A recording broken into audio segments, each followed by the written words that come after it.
আসসালামু আলাইকুম প্রিয় দর্শক, আজকের ভিডিওতে আমরা জানব শয়তান কোন সময় আমাদের সবচেয়ে বেশি ধোঁকা দেয়। তাহলে চলুন শুরু করে দিই ভিডিওটি। তুমি জানো কখন শয়তান তোমাকে সবচেয়ে বেশি ধোঁকা দেয়? যখন তুমি একা থাকো, যখন তুমি ক্লান্ত, হতাশ কিংবা পাপের সুযোগে থাকো। সে চুপচাপ আসে, গুনগুন করে এবং বলে, একটুখানি গুনাহ করো, কেউ দেখছে না।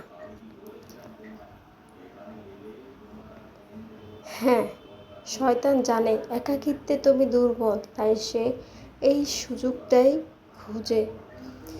তুমি যদি ঈমানদার না হও, সে তোমার আত্মাকে নিঃশব্দে হত্যা করে দেবে।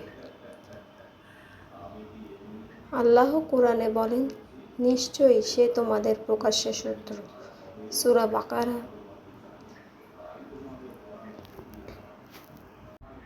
মনে রেখো, শয়তান তখনই দুর্বল হয় যখন তুমি আল্লাহকে বেশি স্মরণ করো। হে আল্লাহ, আমাদের অন্তরকে শয়তানের ধোঁকা থেকে রক্ষা করো। আমিন। ভিডিওটি ভালো লাগলে শেয়ার করে সবাইকে জানার সুযোগ করে দিন এবং চ্যানেলটিকে সাবস্ক্রাইব করে সাথেই থাকুন। ধন্যবাদ।